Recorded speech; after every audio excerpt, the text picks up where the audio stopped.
પોરબંદર જિલ્લાના 22,888 બાળકોને મુખ્યમંત્રી પૌષ્ટિક અલ્પાહાર યોજનાનો લાભ મળી રહ્યો છે, જેમાં બાળકોને પૌષ્ટિક નાસ્તો જેવો કે સુખડી, ચણા ચાટ, મિક્સ કઠોળ સહિત વાનગીઓ પીરસવામાં આવે છે અને બાળકો એકસાથે બેસીને નાસ્તો કરે છે, જેનાથી તેમની વચ્ચે સમાનતા અને સમરસતાની ભાવના કેળવાય છે. આ અલ્પાહાર યોજના શરૂ થઈ ત્યારથી અસંખ્ય બાળકોના કુપોષણમાં ઘટાડો થયો છે અને આ યોજનાના માધ્યમથી બાળકો શિક્ષણ પ્રત્યે પણ વધુ જાગૃત બન્યા છે. નમસ્કાર, મારું નામ મૌલિક જોશી, PM શ્રી નવાપરા પ્રાથમિક શાળામાં આસિસ્ટન્ટ શિક્ષક તરીકેની ફરજ નિભાવું છું.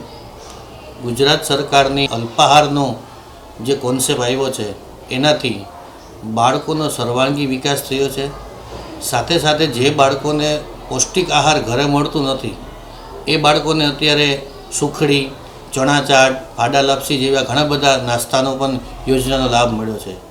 આ યોજનાથી બાળકો હરખ સાથે, ઉલ્લાસ સાથે શાળામાં આવતા થયા છે.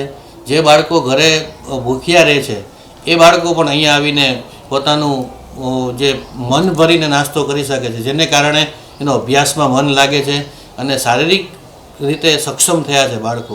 આ યોજનાથી અમારી શાળાની હાજરી, અમારી શાળાનું વાતાવરણ અને અમારી શાળાની સંખ્યા જે છે એમાં પણ ઝાઝો એવો ફરક પડ્યો છે, ફેર પડ્યો છે. એટલે સરકારની આ યોજના ખૂબ જ સરસ છે.